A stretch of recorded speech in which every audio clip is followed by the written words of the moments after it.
Hi, I'm Felecia, and God didn't want me to have children.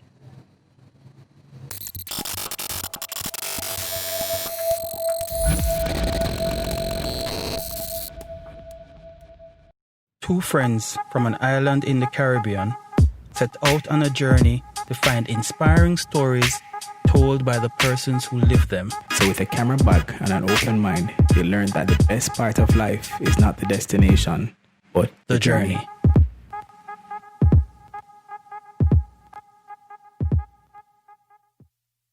When are you going to have children again? Just very insensitive interactions with people. And so that was kind of rough. But if you know me, you'll know that it is time to move on.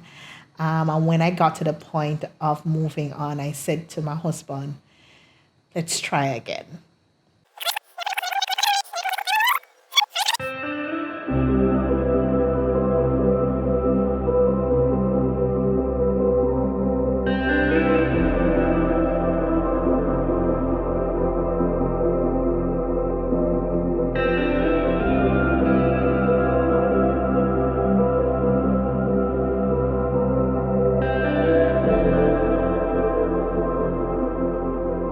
When I was growing up, I knew I wanted to be a mommy. That's just kind of something I really wanted to be. And I wanted to be married as well.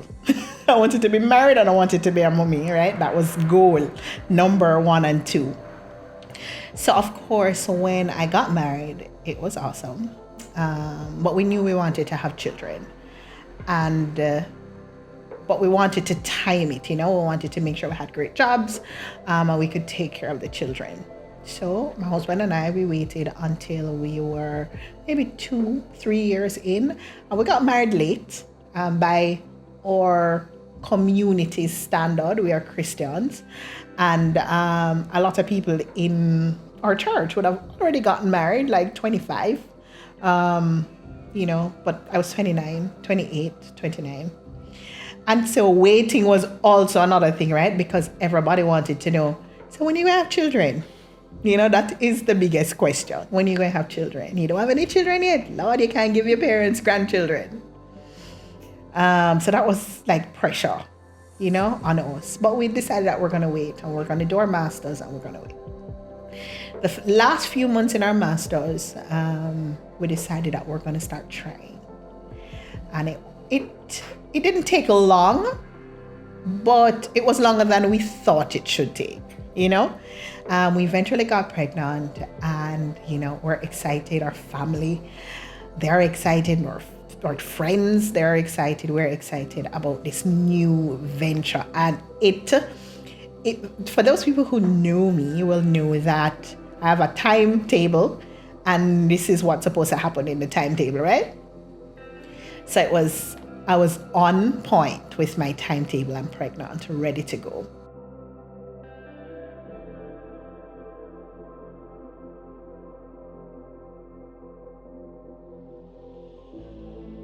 Three months in, we got some devastating news.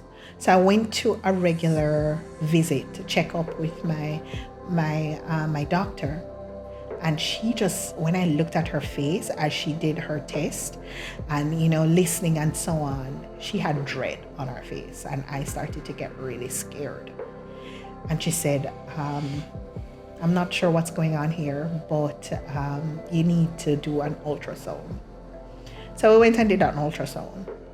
As I lied down on that bed that day, and the doctor, did her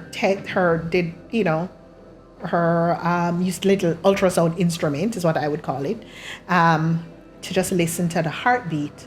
There was no heartbeat. And she literally looked at me and said, you don't have the baby's not alive in your belly. There was nothing, no care in the delivery of this message. And that was one of my first glimpse of what my relationship with the healthcare system was going to be in Jamaica. I quickly moved from that office to my doctor's office now to give her the news. And she said, we have to move quickly. We're going to have to just do a procedure. It's a procedure. It's called a DNC, to clean out the insides of you, So I said, okay. And we scheduled one, and we did it the following day. It's an in and out procedure, so it wasn't, a long procedure. I thought, okay, let's get going again. Doc, when we can try? Because, as I said, that's my goal, and we have a timeline, and, we need to stick within that timeline.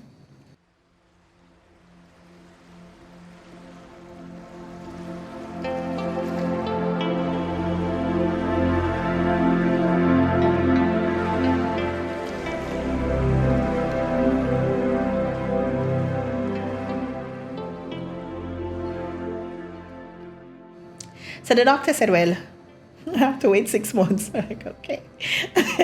But I thought that was the end of that experience with my first pregnancy. No. I remember the night when I went home, I started to feel some pains that I've never felt in my entire life up to that point. It was so painful, and I could not understand what was happening to my body. It's almost as if my body was contracting and then expanding, and in every contraction, there was a pain.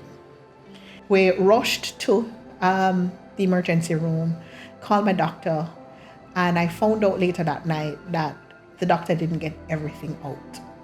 And because of that, my body was responding. Wow. That was terrible, painful, and I thought I was able to, go over that home pretty quickly. I remember that pain up until this day. So we moved on from that, and we started to try again. This time we needed help trying. Our doctor decided to put us on something that's called Clomid. It's a fertility medication. And going back a couple of years, I knew growing up as a teenager and as a young adult that my body didn't do the things that it's supposed to do. Like I wasn't having a period the way all my friends were having periods. As a matter of fact, 3 months would pass, nothing. And you'd think that is like, what are you complaining about? That is a woman's dream, no period. What that means is that you're not fertile. What that means is that your eggs are not being released, and they're not being released in the way they're supposed to release. And so that makes you, right there in line for not being able to have children. So I knew something was up. And so we jumped on fertility medication the second time around, and about maybe 6 to 8 months in, we got pregnant again. That was exciting, but I was scared. I was scared because our first pregnancy did not stick and stay. And I was scared because I thought I was doing something wrong. I was scared because I think I did something that made my body reject the baby the last time. And so I was scared. I was scared to be disappointed. As a matter of fact, I started on that journey thinking that God was punishing me a little bit.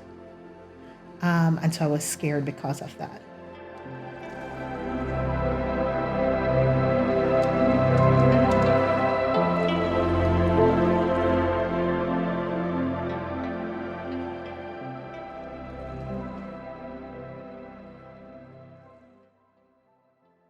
Found out that I was having twins. That was exciting. It was exciting because I always thought I would have twins because twins ran in my family. There was twins on my father's side. My grandmother was a twin on my mother's side, and my grandfather was a fraternal twin on my father's side. So, outside of the fertility medication, the probability was high. So I was excited to have twins. It was a rough pregnancy. It was really rough. I was sick all the time. I was throwing up all the time. Morning sickness extended for months after the morning sickness. 3 months promised, yeah? So it was rough. On my 6th month, I started to have pains again. The pain actually reminded me of the pain I had in my first pregnancy. And I was scared again. So I went to the emergency room and they admitted me that night. And the next few weeks was going to change my life forever. I was in bed at the hospital. My husband was with me and my dad was with me. And I remember the pains coming in and out. But then I felt this pain that was different. I almost felt like a pushing down. And so I felt like I needed to pee really badly. I went to the bathroom and I heard plop in the toilet.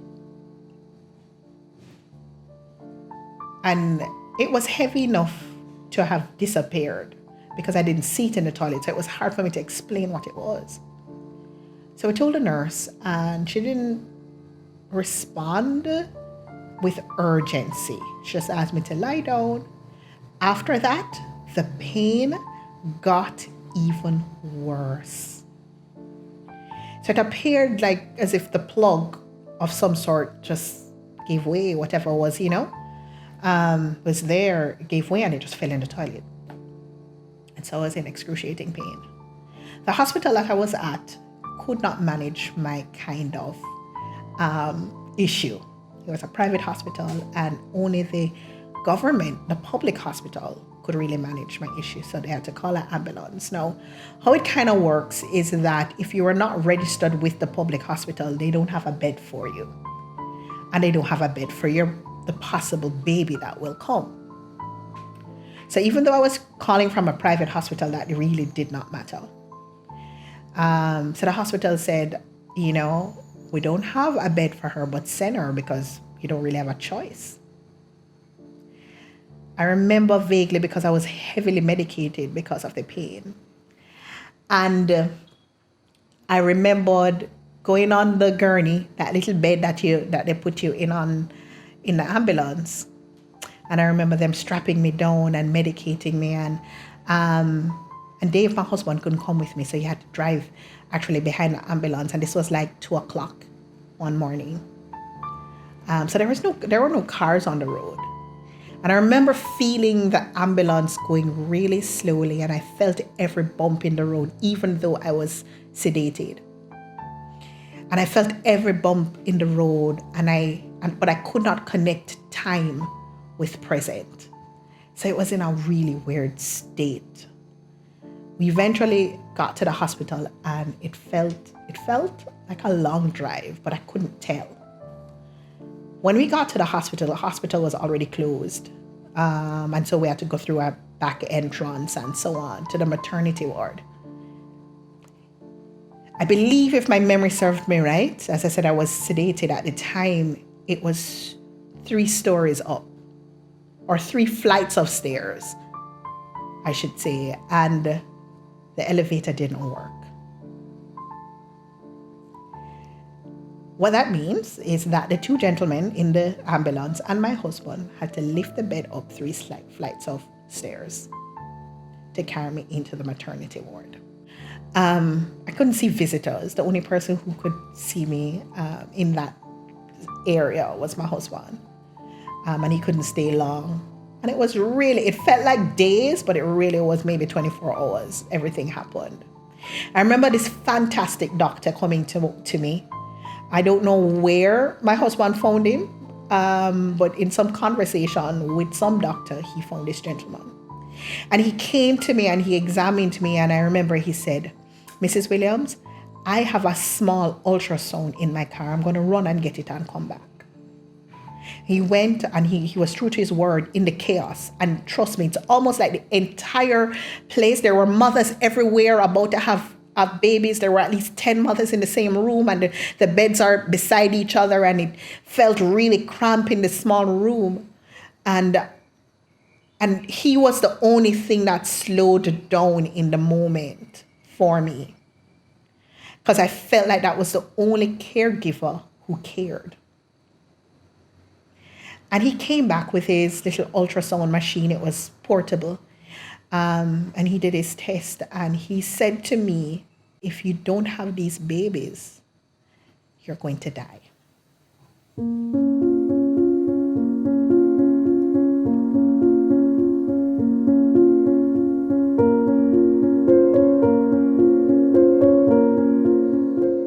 If you don't have these babies now, you're going to die. And I think the hospital was trying to keep me pregnant at 6 months so that the baby's lungs could develop.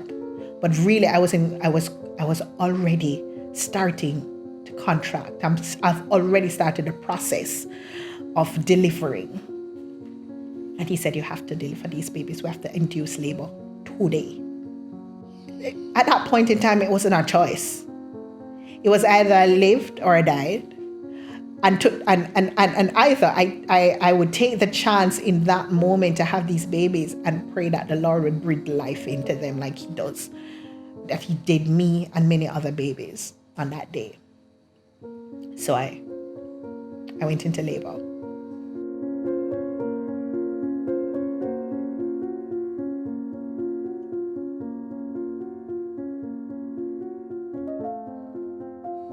I remember on the bed, again, Dave was there the entire time, right? And this is very important to note, him being there, because later on you'll hear that, he couldn't be there at one point.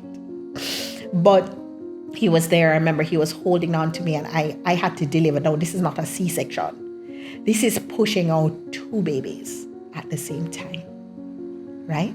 So I'm pushing.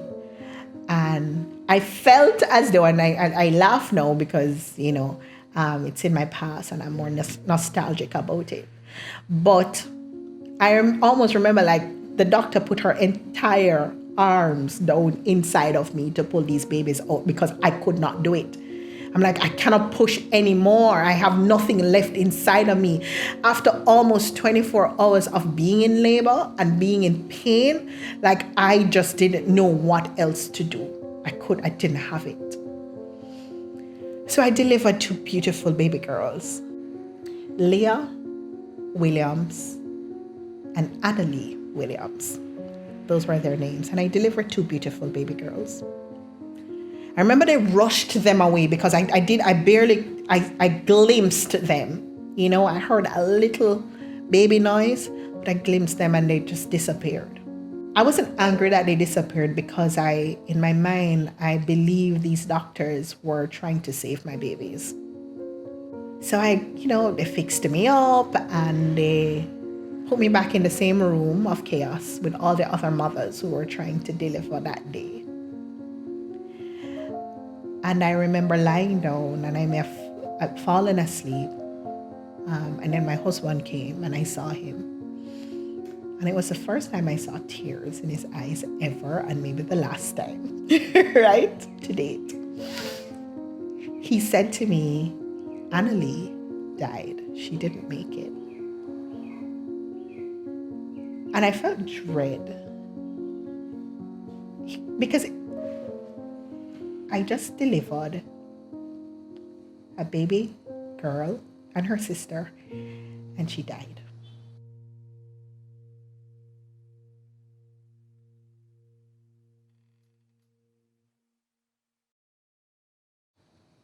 I sat with that for a little bit, not knowing how to manage that emotion, not knowing how to process it, just not knowing. And in not knowing, I immediately asked him, right after, my thought process, I said to him, so how about Leah? Is she okay? And he said that she's alive and she's in the NICU, but they don't have the right machines to keep her alive. So we have to buy something called a CPAC and something else. But there was no, no machine that they could use, to extend her life. And she needed a lot of help. And I say that because we were not registered. And so my baby could not get first preference because other babies there needed the same help, which I get. But that is, again, my journey with the health system here, which will continue to develop and become something else. They put me in a room with other mothers who just had their babies and had their babies right beside them. So can you imagine from an emotional perspective, how difficult that was for me to manage, It was really hard because I'm hearing babies cry and I couldn't spend time with my baby, or I had a child that died. So I remember every day, every time I could steal away, I went to the NICU, which was about 5 minutes walk from where I was, from my ward. So I would go to the NICU every single time I could steal away. And they were always looking for me, because that's where I was. That was my anchor while I was there. And her eyes were always closed. Leah's eyes, it was always closed, but she was breathing. And I remember they said, and these are the things that every time they asked me to do something, I found hope in it. So they said, Mommy, maybe you should start pumping, so that the baby will have milk when she's ready to eat and when we're ready to feed her. Wonderful. So that was something to look forward to. I was pumping. Mommy, maybe you should get some diapers this size, so when the baby's ready. That was something else to look forward. And so there was always a milestone, I remember when they released me from the hospital, because I was ready to go home, and I went home. I was still sick and in pain, but I went home, and the first night I was home, the hospital called me. And this moment in time, I will never forget. The doctor called me and she said, is this Mrs. Williams? I said, yes, it is. This is Dr. So-and-so, and I'm calling from the hospital, and your baby is not doing well, and she's I can't even say the word.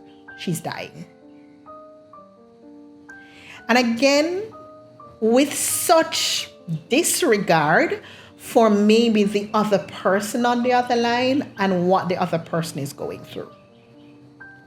And I get that sometimes our health system, is broken itself and the doctors are trying their very best. I get that. But I feel like there was a disconnect, and with almost every healthcare person I had to deal with, I felt like there was a disconnect, with my situation.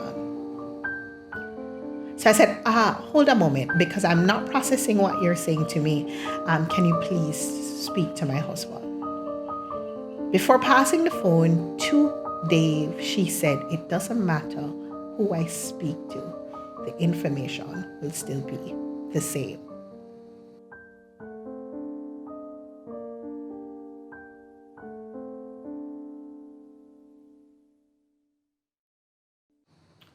Wow. So I remember that night, it was late again one night. It may have been 11:30. The hospital visiting hours and so on would have, shut down already. And so we went down there and we spoke to the security, he let us in, and we went to the NICU. I walked in and I walked past the doctor who spoke to me. And I said, I'm coming to see the baby. She says, I'll be right back. And she came back maybe 2 hours later. And I sat in the NICU with my dying child, just trying to spend the last moments with her. And there was nobody that I could speak to. Nobody. That day was hard. It was hard, and the days after that was even harder. I couldn't bring myself to do a funeral. So we agreed with the hospital that they would take care of the baby. And they told us how, and we were comfortable with it. But I could not bring myself to do a funeral. I couldn't. And I'm a practical kind of person as well, and I think in the moment we made a practical decision. days after that and months after that was hard. I couldn't go out in public. I remember every single time I went out in public, I saw families and mummies and daddies with their babies and their children, and it was just hard. I couldn't leave home. I just stayed home, and my friends, God bless their hearts, tried to encourage, and they would invite me over, and I got to a point in the grieving process, and that's what it is, a grieving process, where in order for me to interact with people, I had to drink wine. And I remember putting wine, even when I had to go to work, putting wine in my coffee cup, my portable coffee cup, to just make it through. It was sad because as a Christian woman, I shouldn't have to be intoxicated to make it through, right? But that's the truth.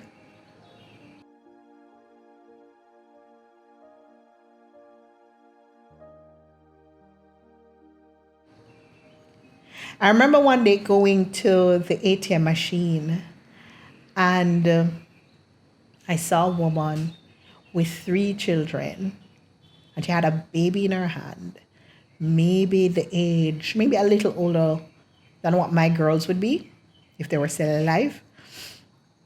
And she was begging. 2 of the kids were walking, and they just looked hungry and sad. And she had a baby in her hand. And I drove up to the ATM, and before I came out of the car, I sat in my car for a very long time. As a matter of fact, I didn't come out of the car because I really wanted to come out of the car and snatch her children, put them in my car, and drive away. That's really what I wanted to do. So the emotional journey after losing those 2 babies was really hard. I had to make a decision also about working. I remember I had a very, very demanding job. I mean, my job now is still demanding, but this one required me to travel a lot and be out of the country and out of my home quite a bit. And I thought to myself, did I do enough to protect the babies that I had inside of me? Did I work too much? I really blamed myself a lot. The biggest blame for me was being the eldest child of 2, the eldest child in my cousins, right? And I felt like I could not procreate to extend my family. That sat with me for a very long time. And I remember my dad was going through a hard time because his father was dying. And I thought to myself, I can't even help. I can't even help to extend my family. And when everybody dies, I can't have children.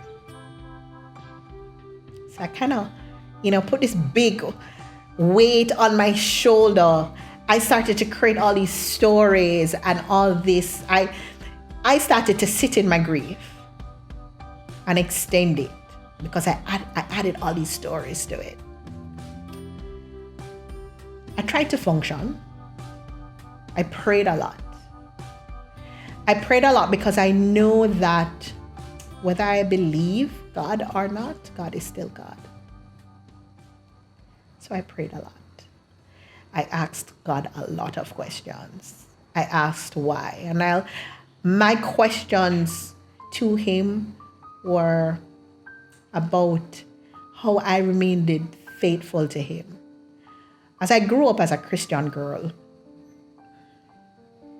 one of the things that I pride myself on is remaining a virgin. Because that's what we're supposed to do. We're supposed to get married and give yourself for the very first time to your husband. You're supposed to go to school and get a good degree. and you're supposed to get a great job, buy a home and a car. I ticked every single one of those boxes. Everyone. I was faithful. I did everything that I was supposed to do, and I trusted that God was going to carry me through. So why would I be punished in this way? I was faithful. So I prayed a lot, and I wrestled with God a lot. I just could not understand why. I honestly don't know at what point in time, but it's maybe the nature of my personality that I decided that it's time to move on.